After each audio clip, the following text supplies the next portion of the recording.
બાપુ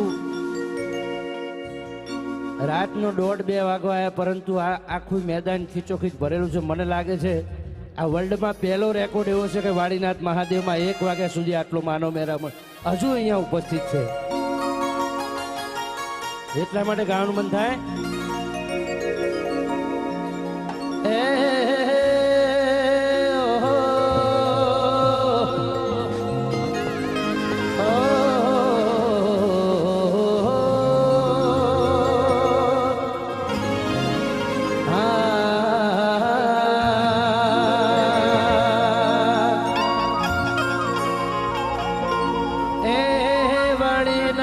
તરફ કામળે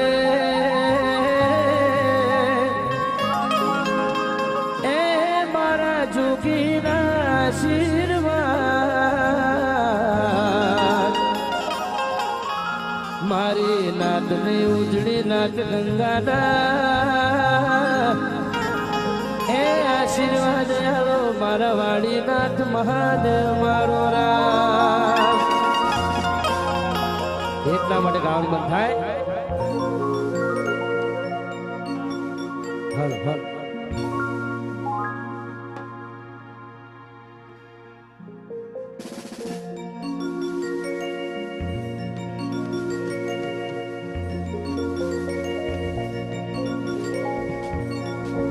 એ મારા વાડીનાથના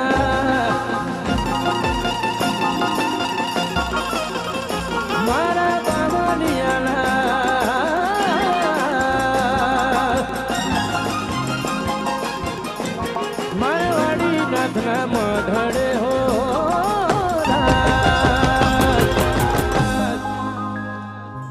સોડાની તોરે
જેટલા પણ એમને એવું હોય કે હું રબારી છું, પોતાની જાત ઉપર જેને ગર્વ હોય એ બધાએ પોતાના મોબાઈલની ફ્લેશ લાઇટ ચાલુ કરે.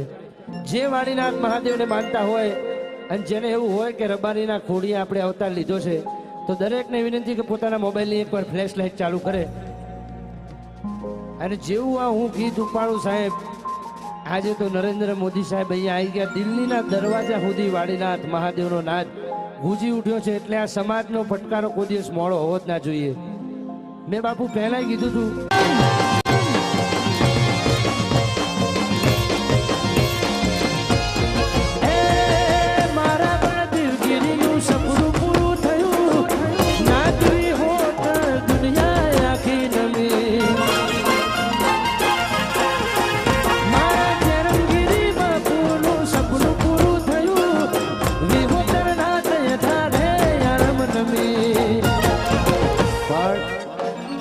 પાઘડીની કિંમત શું છે ને, એ તો ખરો સમય આવે ને ત્યારે ખબર પડે કે આની કિંમત શું છે.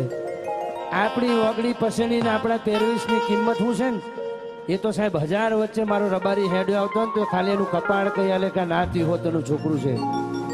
એટલા માટે સમાજ માટે જેટલું કહું જેટલું મને સમાજે આપ્યું છે એટલું ઓછું છે બાપુ. એટલા માટે માલધારી મારા હાવજ કહેવાય.